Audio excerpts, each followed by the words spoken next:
Hello बच्चों, atomic structure में हम लोग क्या पढ़ चुके थे? कैथोड रेज, एनोड रेज, ये सब पढ़ चुके थे ना। आज हम पढ़ने जा रहे हैं स्ट्रक्चर ऑफ एटम। अब आप समझ लो ध्यान से, स्ट्रक्चर ऑफ एटम।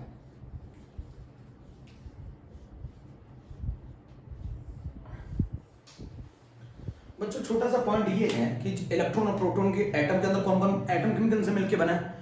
इलेक्ट्रॉन और प्रोटॉन से मिलकर बना है। अब ये जानने की आवश्यकता हुई कि ये इलेक्ट्रॉन और प्रोटॉन का अरेंजमेंट कैसा होगा एटम के अंदर। एटम इलेक्ट्रॉन और प्रोटॉन से मिलकर बना है, तो अब ये जानने की आवश्यकता हुई कि जो इलेक्ट्रॉन और प्रोटॉन का अरेंजमेंट होगा एटम के अंदर वो कैसा होगा। तो उसमें जो सबसे पहला मॉडल दिया गया वो सर जे थॉमसन के द्वारा दिया गया। सर जे थॉमसन ने सबसे पहला मॉडल दिया, plum pudding model of atom, है ना। Plum pudding model of atom, plum pudding model of atom दिया। आपको मैं बता दूं, पुडिंग मतलब होता है केक, और केक में और ये होते हैं फ्रूट्स। जिस तरीके से केक में फ्रूट्स पड़े होते हैं ना, जिस तरीके से केक पर फ्रूट्स लगे होते हैं ना, उसी तरीके से इलेक्ट्रॉन एम्बेडेड होते हैं एटम के अंदर। उसी तरीके से इलेक्ट्रॉन एम्बेडेड होते हैं एटम के अंदर। इसी मॉडल को एक और मॉडल बोला गया, वाटरमेलन मॉडल। बच्चों इसको एक और मॉडल बोला गया, वाटरमेलन मॉडल। अब जैसे वाटरमेलन में जिस तरीके से बीज होते हैं ना, काले बीज बीज पड़े होते हैं ना बच्चों, जिस तरीके से जिस तरीके से बच्चों बीज पड़े होते हैं, वाटरमेलन मॉडल। बच्चों जिस तरीके से बीज पड़े होते हैं किसके अंदर बच्चों? वाटरमेलन में जिस तरीके से बीज पड़े होते हैं,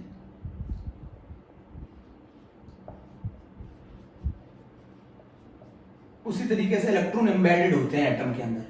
और जो रेड पल्प होता है ना वाटरमेलन का, वो किसको बताता है? पॉजिटिवली चार्ज्ड प्रोटॉन को।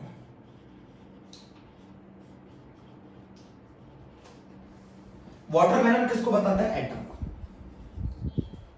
अब वाटरमेलन के अंदर जो वाटरमेलन देखा ना, वाटरमेलन, तो जो वाटरमेलन है वो तो एटम है, और जो उसके अंदर काले काले बीज पड़े हुए हैं वो इलेक्ट्रॉन है, और जो रेड पल्प है वो पॉजिटिवली चार्ज प्रोटॉन है।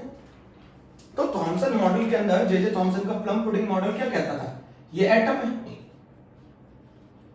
कैसा शेप का है? स्फेरिकल शेप का है। ये पॉजिटिवली चार्ज स्फीयर है, ये सरफेस जो इसका ये पॉजिटिवली चार्ज है, सही है।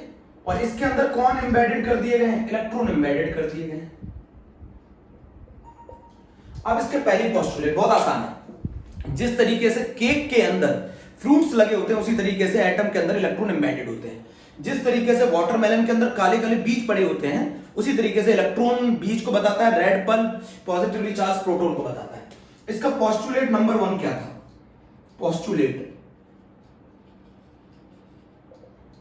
the electrons, the negatively charged electrons are randomly distributed over the atom. ये पहला पोस्टुलेट था। जो नेगेटिवली चार्ज्ड इलेक्ट्रॉन्स हैं वो यूनिफॉर्मली, वो रैंडमली डिस्ट्रीब्यूटेड होते हैं ओवर द होल एटम। पहला postulate. Second postulate, the total negative charge, the net negative charge of electron, the net atom neutral होता है, तो उन्होंने क्या बताया? जो net negative charge of electron, the net negative charge of electron is equal to the net negative charge of electron is equal to net positive charge on atom, net positive charge on atom। ये इन्होंने इसका दूसरा postulate बताया। बच्चों जिस तरीके से एक वाटरमेलन के अंदर इलेक्ट्रॉन्स बीज के फॉर्म में पड़े होते हैं, बिल्कुल जैसे वाटरमेलन में देखा है, तो वाटरमेलन एटम मान लिया, रेड पल्प को पॉजिटिवली चार्ज मान लिया, उसके अंदर इलेक्ट्रॉन्स एम्बेडेड थे तो इलेक्ट्रॉन्स नेगेटिवली चार्ज मान लिए। सुन रहे हैं? So the net negative charge of electron is equal to the net positive charge on rest of the atom, on rest of the atom।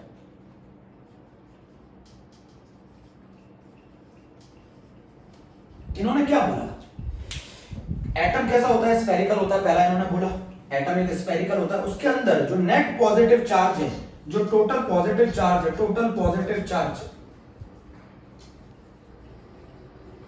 वो टोटल नेगेटिव चार्ज के बराबर होगा। और ये टोटल नेगेटिव चार्ज किसके द्वारा शो किया जाता है, इलेक्ट्रॉन्स के द्वारा। तभी तो एटम इन्होंने न्यूट्रल बोला।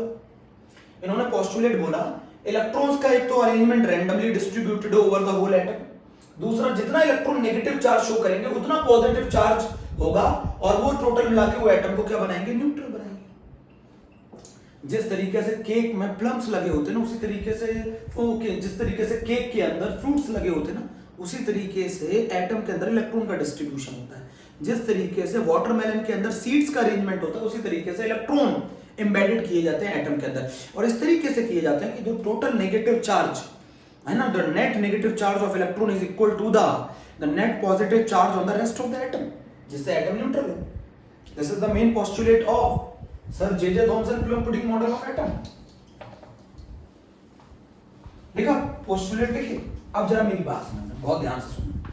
अब इनका ड्रॉबैक क्या था, drawbacks of plum pudding model of atom. सबसे पहला मॉडल था ये, सबसे पहला मॉडल था ये। ड्रॉबैक क्या थे, ड्रॉबैक क्या थे, ड्रॉबैक इनका कहना था इलेक्ट्रॉन्स आर स्टेशनरी, इनका कहना था इलेक्ट्रॉन्स आर स्टेशनरी, इनका कहना था इलेक्ट्रॉन्स आर स्टेशनरी। बट मैं आपको बता दूं कि ये गलत स्टेटमेंट है, ये ड्रॉबैक है। इलेक्ट्रॉन्स जो होते हैं वो revolve around the nucleus, electron is revolve around the nucleus. उस समय तक न्यूक्लियस की खोज नहीं हुई थी, बट जब आगे मालूम चला तो इलेक्ट्रॉन स्टेशनरी होते ही नहीं है, वो तो किसके अराउंड रिवॉल्व करते हैं, न्यूक्लियस के अराउंड। इनका जो सेकंड पॉइंट था, इनका कहना था एटम जो है, एटम जो है वो एक सॉलिड स्फीयर है, एटम जो है वो एक सॉलिड स्फीयर है। बट आगे जाके मालूम चला कि most of the space in an atom is empty, is vacant. तो ये इन्होंने बोला है सॉलिड स्फीयर है, बट आगे जाके मालूम चला ये तो एक हॉलो स्फीयर है।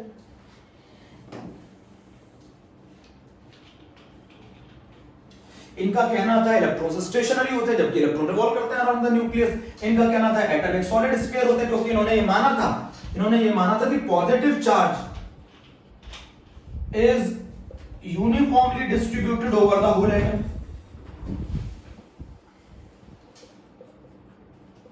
इनका ये मानना था कि जो पॉजिटिव चार्ज है वो uniformly distributed over the whole atom.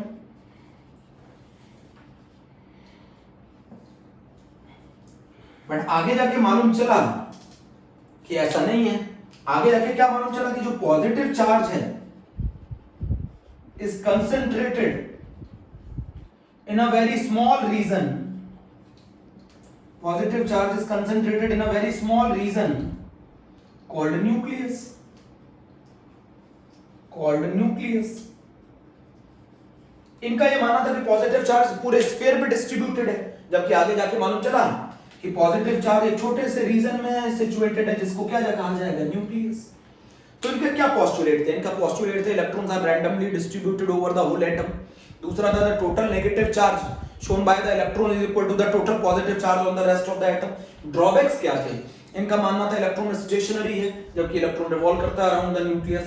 इनका मानना था एटम एक सॉलिड स्फीयर है but most of the space in an atom is vacant, hollow sphere है। इनका मानना था positive charge is uniformly distributed over the whole atom, जबकि मालूम चला कि positive charge is concentrated in a very small region called nucleus. बोलो बच्चों, बोलो।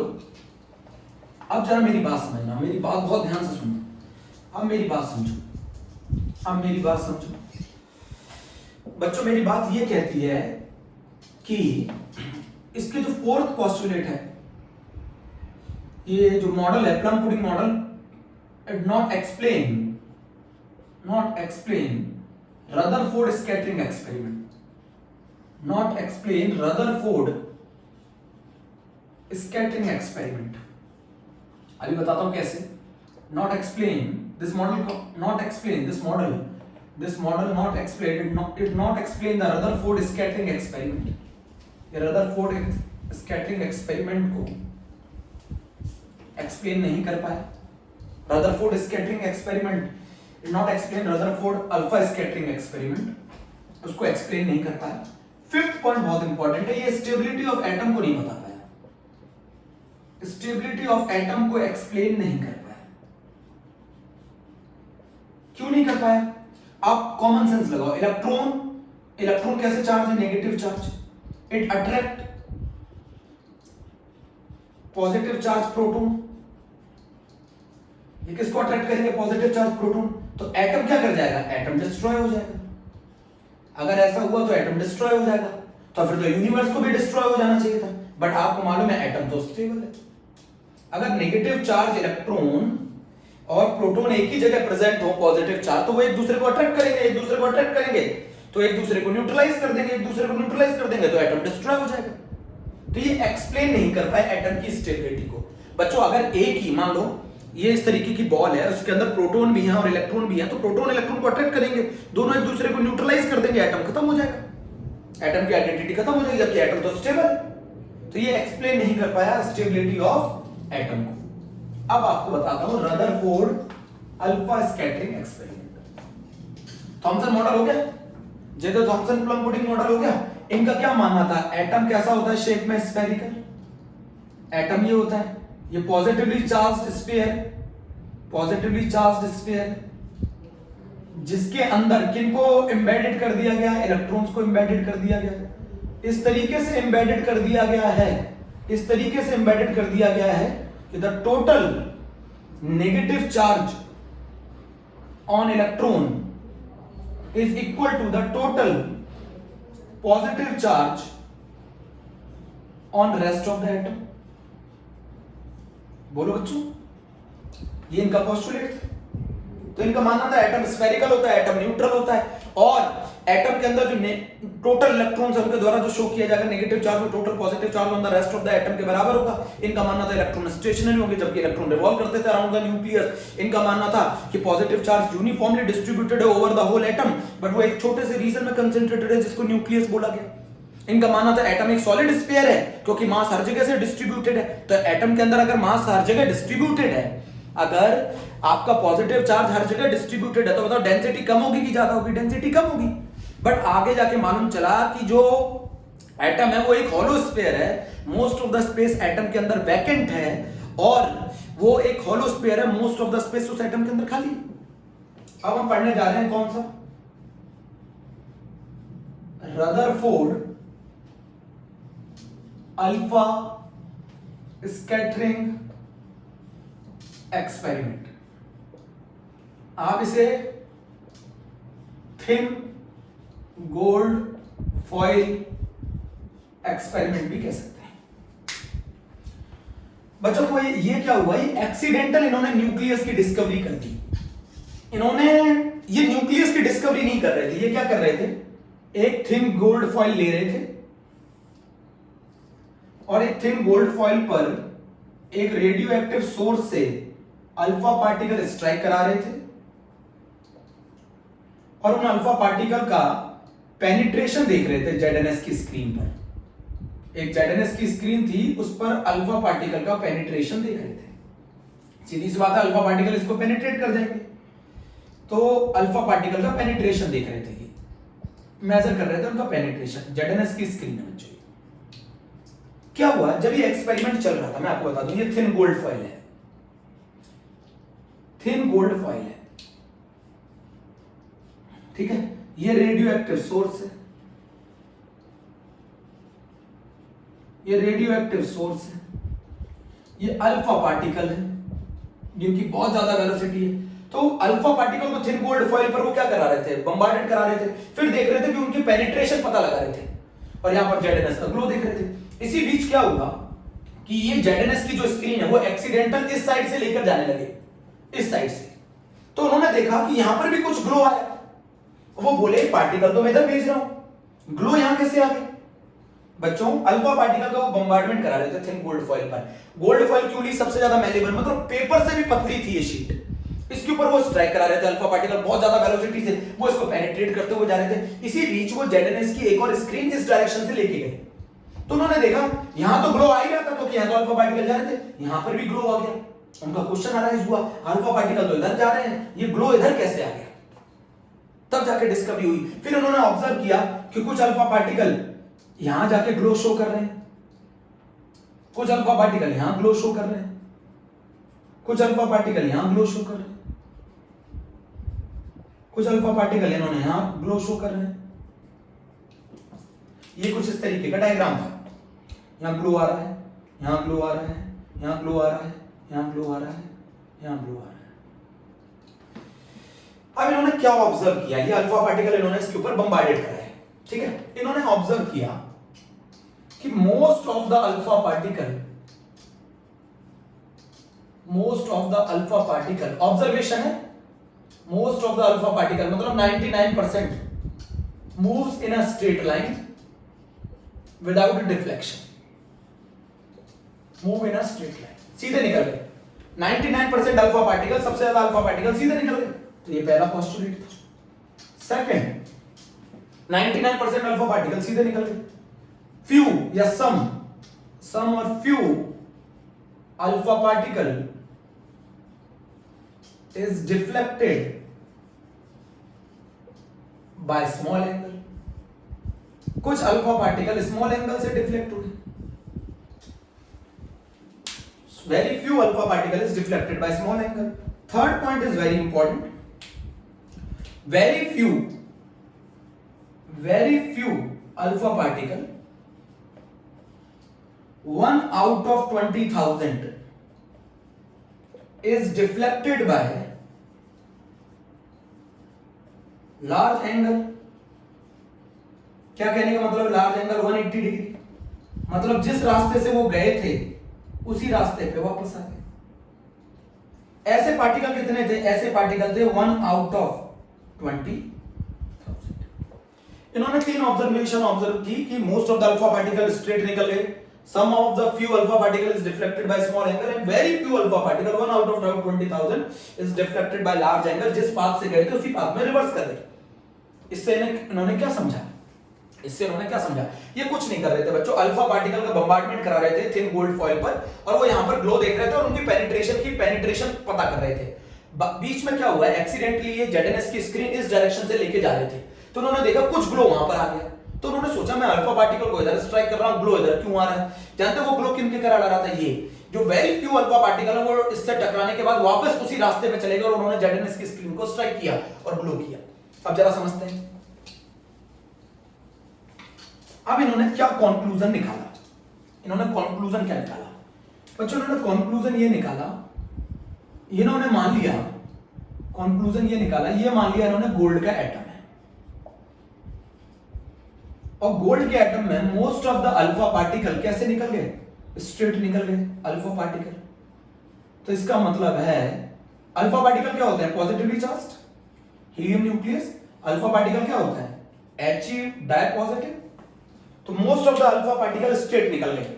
Most of the alpha particle straight निकल जाने का क्या मतलब है? Most of the space. ये कंक्लूजन है बच्चों, ये कंक्लूजन है, ये बच्चों ऑब्जर्वेशन है, ये बच्चों ऑब्जर्वेशन है। कंक्लूजन क्या है? Most of the alpha particle going straight, it means most of the space in an atom,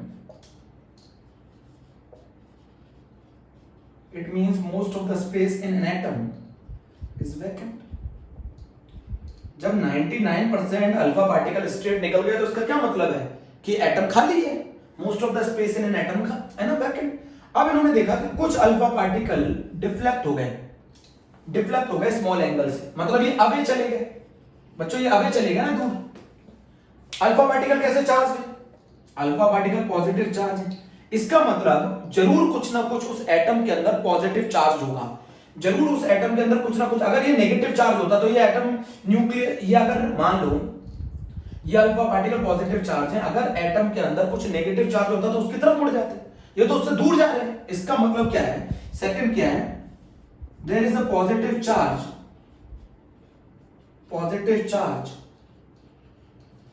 in an atom कुछ पॉजिटिव चार्ज है एटम के अंदर। बच्चों नोट कर लो इस पॉइंट को, there must be positive charge in an atom. कैसे मालूम चला? ये अल्फा पार्टिकल बच्चों कहां चले गए? अवे चले गए। There will be a positive charge in an atom. क्यों, कैसे मालूम चला? क्योंकि अल्फा पार्टिकल अवे चले गए। अगर नेगेटिव चार्ज होता तो अल्फा पार्टिकल उसके टुवर्ड्स मुड़ जाते।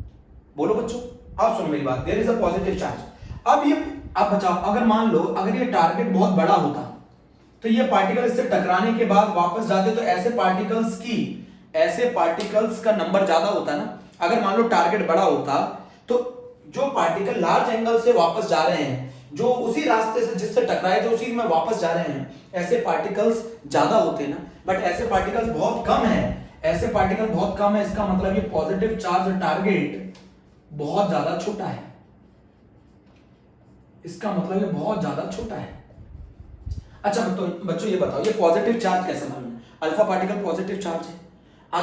अगर पॉजिटिव चार्ज है सेंटर में, तभी तो ये दूर जा रहे हैं, अभी जा रहे हैं, ये रिपेल हो रहे हैं। इसका मतलब ये दूर जा रहे हैं। इसका मतलब क्या है? There will be a positive charge in an atom.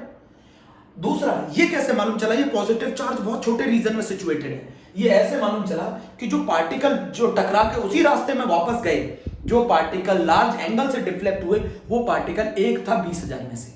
वो पार्टिकल एक था 20,000 में से। ऐसे पार्टिकल की संख्या बहुत कम थी जो जिस रास्ते से गए थे उसी में वापस आ गए। ऐसे पार्टिकल 1 आउट ऑफ 20,000 था। इसका मतलब ये टारगेट बहुत छोटा है। बोलो, इसका मतलब है ये टारगेट बहुत छोटा है। इसका मतलब क्या है? ये टारगेट बहुत छोटा है। तो थर्ड पॉइंट है, there is a very small positive charge sphere. There is a very small positive charge sphere in an atom. कैसे मालूम चला? अच्छा, ये कैसे मालूम चला कि ये स्पेस खाली है? Most of the alpha particle सीधे चले गए। इसका मतलब वो किसी का कांटेक्ट में आए नहीं, तो इसका मतलब वो स्ट्रेट निकल गए। इसका मतलब क्या चीज है? बताओ तो। इसका मतलब है कि most of the space in an atom is vacant. दूसरा, कुछ अल्फा पार्टिकल स्मॉल एंगल से डिफ्लेक्ट हो गए। तो स्मॉल एंगल से डिफ्लेक्ट कब हो सकते हैं? जब कुछ ना कुछ पॉजिटिव हो। तो there must be a positive charge in an atom. अगर नेगेटिव होता तो उसके टुवर्ड्स मुड़ जाते, पॉजिटिव है तभी तो उससे दूर चले गए। थर्ड, ये कैसे मालूम चला? ये पॉजिटिव चार्ज बहुत छोटे से रीजन में सिचुएटेड है, क्योंकि जो पार्टिकल इसके फुल कांटेक्ट में आए वो बहुत कम थे। इसका मतलब टारगेट बहुत छोटा है। इसका मतलब टारगेट बहुत छोटा है। ऐसे पार्टिकल्स का नंबर बहुत कम था जो उसी रास्ते से वापस आए। तो ऐसे पार्टिकल का मतलब क्या है? ऐसे पार्टिकल बहुत कम थे। इसका मतलब टारगेट बहुत छोटा है। वो टारगेट बहुत छोटा है। पॉजिटिवली चार्ज स्फीयर का साइज बहुत छोटा है। There is a very small positive charge sphere in an atom. Observation क्या कहती थी? Most of the alpha particle 99% move in a straight line. क्या कंक्लूजन निकाला? इसका मतलब most of the space atom के अंदर खाली है। Very few alpha particle is deflected with a small angle. इससे क्या कंक्लूजन निकाला? कि जो पॉजिटिव, इसका मतलब है कि उस एटम के अंदर कुछ ना कुछ पॉजिटिव चार्ज है, क्योंकि तभी ये उससे डिफ्लेक्ट हुए दूर। ऐसे बहुत कम पार्टिकल हैं जो उसी पाथ से, जिस पाथ से गए थे उसी पाथ में वापस आ गए। तो इसका मतलब है वो टारगेट जो है पॉजिटिवली चार्ज, वो बहुत छोटा है as compare to the size of atom. As compare to the size of atom. बच्चों समझो, as compare to the size of atom.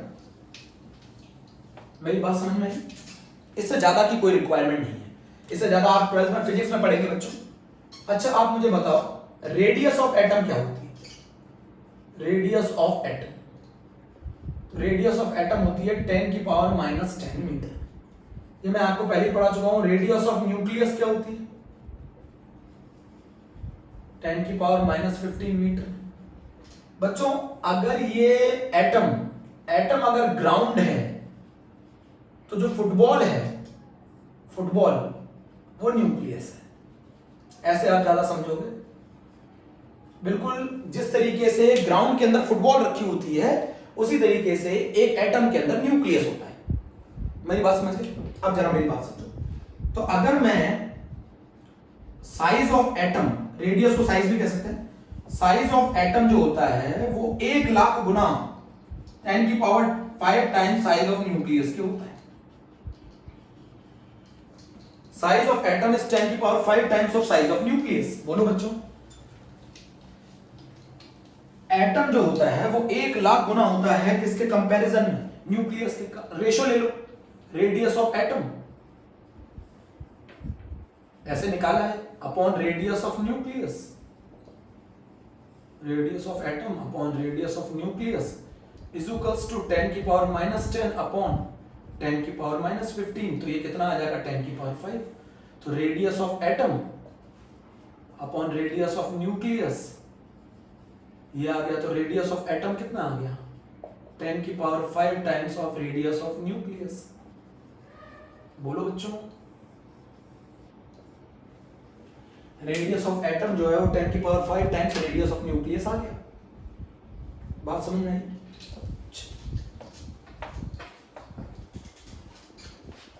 अगर हम इनके वॉल्यूम को कंपेयर करें बच्चों, इनके वॉल्यूम को कंपेयर करें तो मैंने ये लिखा बच्चों volume of atom,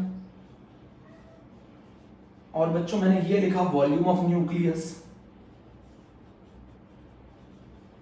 volume of atom is 4/3 pi R A का क्यूब, ये 4/3 पाई आर एन का क्यूब। रेडियस ऑफ एटम ये 4/3 cancel. Radius of atom is 10 की पावर -10 का होल क्यूब, ये 10 की पावर -15 का होल क्यूब। तो ये आ गया 10 की पावर 15।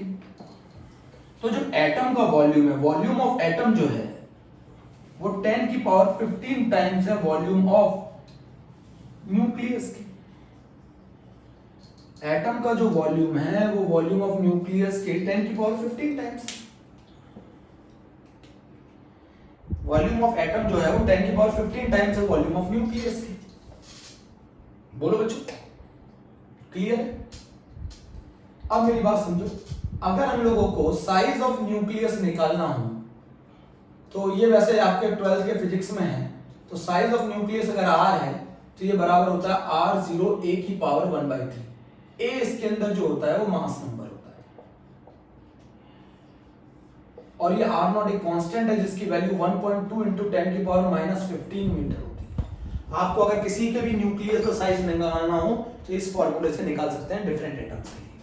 r r0 a की पावर 1/3 एनसीईआरटी में नहीं है, है ना, 12th के फिजिक्स में पढ़ोगे आप। अब आ जाता है लास्ट पॉइंट, और वो है drawbacks of Rutherford model.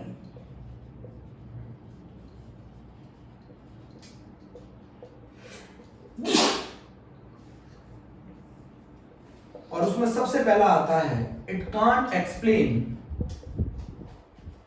Hydrogen spectrum. बेटा हाइड्रोजन के केस में कलर मिलते थे, उनको ये एक्सप्लेन नहीं कर पाया, आगे जाके समझेंगे हाइड्रोजन स्पेक्ट्रम क्या होता है। It can't explain hydrogen spectrum, ये आगे जाके समझना है, अभी नहीं, अभी तो आपको याद रखना है। It can't explain hydrogen spectrum.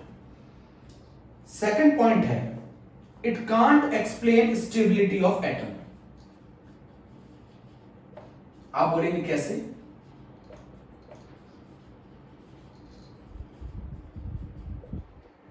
Sir Maxwell ने कहा था कि जब भी कोई चार्ज पार्टिकल रिवॉल्व करता है, सर मैक्सवेल ने कहा था जब भी कभी कोई चार्ज पार्टिकल रिवॉल्व करता है तो इलेक्ट्रिक फील्ड और मैग्नेटिक फील्ड के फॉर्म में वो अपनी एनर्जी, जब भी कोई चार्ज पार्टिकल रिवॉल्व करता है वो अपनी एनर्जी लूज करता है। जब भी कोई चार्ज पार्टिकल रिवॉल्व करता है तो वो अपनी एनर्जी क्या करता है बच्चों? लूज करता है।